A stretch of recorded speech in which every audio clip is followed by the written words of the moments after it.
everybody, welcome back to Sweet and Sour Soccer, another pre-recording. I can't remember the last time we've done one of these. Been a while. It has been a while, but it comes in such special circumstances.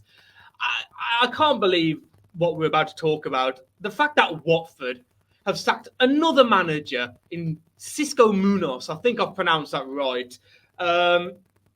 Scott, I was going to talk about what he's done for them last season and what they've done this season, but your initial thoughts to them sacking another manager?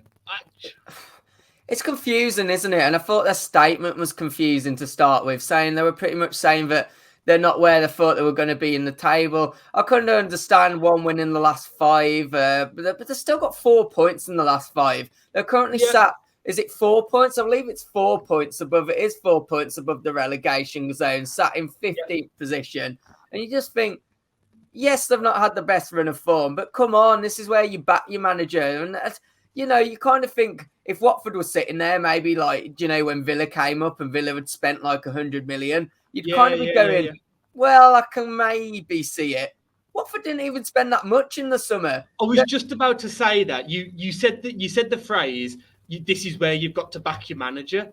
Well, they haven't done it, even though he's had a pretty good start to the season, 7 points from 7 games. But I was going to say what they spent in the summer. What they didn't spend in the summer, I think you've got the figures. Was it 5 million net spend or something like that? Yeah, it was. So having a look, obviously using a good old transfer market for this, their arrivals amounted to pretty much 17 million, and they sold 11.5 million worth of players. So, you know, and when you bear in mind one of those players was that they brought in was a £9 million signing. Pretty much all of it. Yeah, you know, obviously they made a good signing, Emmanuel Dennis, who looks to be pretty good. Sissoko, Premier League proven. But these are players where you kind of just think, well, they need time as well. They need time to adjust. We're only 7 games in. It's just confusing, but then it's not confusing because it's Watford. And I'd love to know what Watford fans think. If any Watford fans are watching this, please comment and let us know, because I don't know whether they just accept it now. I mean, sometimes it works, sometimes it doesn't. But this one for me didn't feel right because, as you mentioned at the start of the video, we're going to talk a little bit about what he did do. Let's not forget when he come in, Watford weren't on course to go up last year. No. It was that change of bringing him in that kept, you know, escalating them to get promotion. So we did a video, didn't we? Do you remember we did a video last year? Early this year. We did a video on Norwich and Watford when they got promoted. And we spoke about Munoz and how well he did. He gave the youth a chance. He turned them around. They were not conceding goals at home. Took them on a brilliant run and got them automatic promotion. Scott, try and get your head around this because I've read it 4 or 5 times and I don't know what they're trying to say or what was it a hidden message or what else they were expecting. But this is, I mean, the statement that Watford sent out was only about 4 sentences anyway. It's quite embarrassing considering he got them automatic promotion. But this little bit here, the board feels recent performances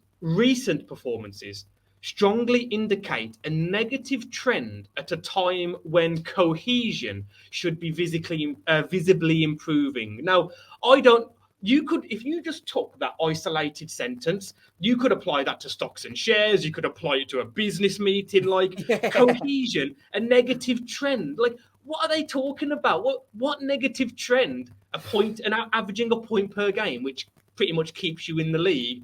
You know, it's not like they've had 5 or 6 draws. You know, they've had 2 good wins this season. They beat Villa 3-1 on the opening day. 4 points from their last 5 games. What this statement indicates to me is that they think they should be 8th or 9th in the league with 12 points. Yeah, but the performances the last couple, they've not been superb. But let's get it right. You know, when you actually think about it, it's international break coming up. This is a perfect time for managers to regroup, get their players going again. Not get rid of your manager. It really doesn't make sense to me. And as you say, that statement, it could be applied. It sounds like it's something that should be applied in a corporate business world, not something that's adhering your fan base to why you've decided to let the manager go that's got you promoted. But are we surprised? I don't know. I don't think even Watford fans will be surprised now. you know, we're going to obviously move on to Mr. Ranieri, who's been announced. He's going to be the 15th manager in 10 years. And I think you found some stats on this. I am. Manager, am I right in saying one manager made it 8 or 9 days back in, was it 20? I'll let you take it away because I know you got that. They will blow you away, these will. So their last 15 permanent head coaches in the last decade, the average tenure of those 15 individuals is 265 days. So you're looking at 9 months, give or take. Yeah. 9 months. The shortest tenure was Bill McKinley back in 2014. He lasted a respectable 8 days for Watford. That's a respectable tenure. You look at, their highest ever is Xavi Garcia, who did 594 days. So, close to 2 years. Gianfranco Zola is second at, about a year and a half as well. Sanchez Flores is up there, who had 2 tenures in the last 10 years. Sean Dyche is up there. But, they've got managers down here like Ivic, who actually got sacked. I think it was, when did Munoz come into Watford? I think it was December last year, wasn't it? I think it was around the turn of the year. Even Ivic, who Munoz took over, he only got 85 days. Sean Dyche as well, who I've mentioned. Nigel Pearson, who I actually forgot was there. And he was only there like 2 years ago. Actually, no, I've got that wrong. He got sacked in July last year. So he was there a year ago. And I don't remember Nigel Pearson ever being at Watford because there's been like 8 managers in the last 3 years. That's it. It just keeps rotating. But I suppose there is the point, isn't it? If they didn't get rid of the manager last December, maybe they don't get promoted. I agree. Yeah. And I think as fans, just general football fans, you don't like it, do you? I don't think you like it. But this has worked for Watford at times, and let's not forget it's worked for Watford, and it worked for Watford on a few occasions until obviously you say that though. You say it works. Does it? It works in getting them promoted, but they're not staying in the Premier League. When was the last time Watford had back-to-back seasons in the Prem? Was it 2005, 2006? I vaguely remember around that time. I think they had a couple seasons in the Prem. It's not working, and get to Christmas. Let the manager have 19 games. Let him play every Prem team at least once. And if you've got 15 points, get rid of him. I know it's risky because there's so much money in the Prem now, but it's an international break. He's getting the best out of Ismail Sarr. He's had a very good start to the season. Players like Sissoko, Dennis. We did a watch-along for Watford and Wolves. We did beat them 2-0, but there were scrappy goals, an own goal, one of them. They played well that day. They didn't really we said that could have easily been a draw. They could have 8 points. If they nicked a goal, they could have 10 points. So, listen, let's not spend too long on Munoz. He's gone now. It's Watford. It's what Watford do. Let's talk about the man that is in the hot seat now, Ranieri, a man that you could argue, was it his fault Fulham went down last season? Was the damage done by Scott Parker? I'll let you answer that. Do you think it's a good appointment? I think it's a good appointment for, I think personally, what Watford can achieve at the moment. Because if you're a respectable coach who's already got proven Premier League experience, of course Ranieri's got that. But Ranieri, we know he's nearer the end of his career. Let's be honest, it's another opportunity in the Prem. I feel so. Watford have got 2 options. They've got like a Ranieri, or they've got someone of his caliber who's probably a respectable manager, Premier League experience, but coming towards the end of his career. Or they have to get someone who, they look at as someone, I suppose a bit like the manager at the sacked, who's a young professional a manager that's not had a chance to get into the Prem, where a Prem club comes in, it's just too good of opportunity, or in this case, it was just to get into an English team, too good of opportunity, and they had to take it. Because if you're honestly a respectable Premier League manager and Watford come calling, do you take it? I mean, is Ranieri, has he just kind of thought, well, it's an opportunity in the Prem. If I get sacked after 3 months, it's a nice payday. He's ending the end of his career.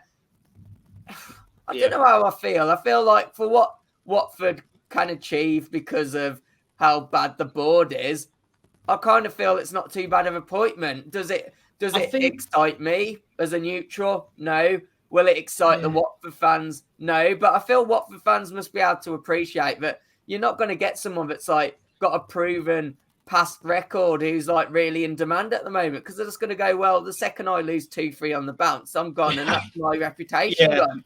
It's literally at that point now with Watford, isn't it? If I lose 2 in a row, I mean, imagine around Christmas where you play 4 games in 10 days. You could get sacked in 3 days. If you lose on the Saturday and the Tuesday, you've got no job on Wednesday. That's what we're dealing with. Merry Christmas. It's a really weird one for me, this appointment, because for Ranieri, fine, you're back in the Prem. He loves England. We've heard it so many times. I believe the end of last season, was it? He got sacked by, was it Sampdoria?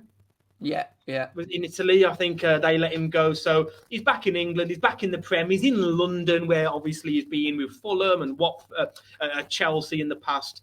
But for Watford, you look at it and think, well, I don't know what they're trying to build at Watford. Like when Leeds came up, they kept Bielsa. That they've tried to back him. They didn't really back Bielsa this summer, but there's a plan there. Farke at Norwich, man, he's got 1 point from 7 games. He just got his first point against Burnley this weekend, and he's still there. And it looks like if they go down, they'll keep him again.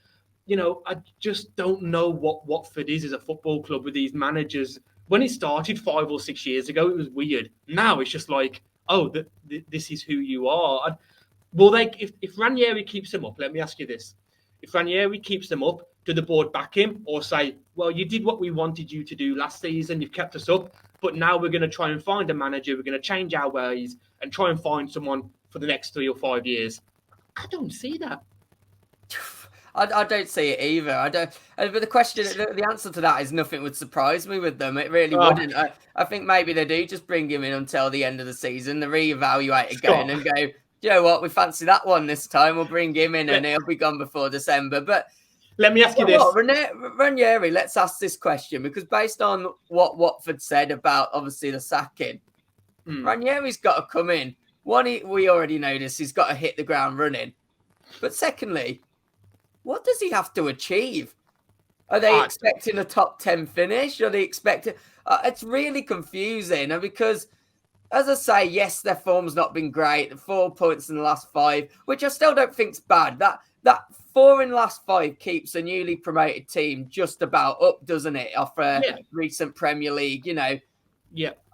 So you've got 3 losses in your last 5 fixtures. Obviously, one of them would have been that Wolves games that we spoke about, which if we, we said ourselves as Wolves fans that could have gone either way, really, even though they lost 2-0. And you look at it and you just think the 4 points above the relegation, it's just an odd one. I don't get why they've not backed him more. I kind of do get it because it's Watford. But what's Ranieri got to achieve? Is he expected to get top 10? Because I like Watford. We've had a joke about it before when I said Watford would finish mid-table, and I said to you, oh, yeah, I think they finished 13th. And you went, well, that's not mid-table, is it? I think Watford will stay up, but they're not going to get top 10, surely. Let me ask you 2 questions just to finish off. 1, will Ranieri make it to the end of the international break? No. Yes or no? No. 2, will he do a Leicester, and will Watford win the league next season? Also no. Fair enough. I mean, closing statements for me. This is just a bizarre one. I liked Munoz. I think he was. I'm not going to be one of those people and sit here and say I've watched every Watford game and all that. But from what I've seen of extended highlights and when we played them, they looked pretty good. They look like a good outfit. They're not losing 4-0 and 3-0 every week like Norwich. They're putting up a fight and they're putting in good performances. For Watford's sake, let's hope that Ranieri can hit the ground running. It'd be nice to finally see a Premier League team come up and stay up instead of this merry-go-round that we get every season. And I don't mind Watford. They've got Elton John. Let's keep them up. Let's do it. Let's finish it on that. Guys, please hit the like button, subscribe to the channel, and we shall see you on the next one. Take care.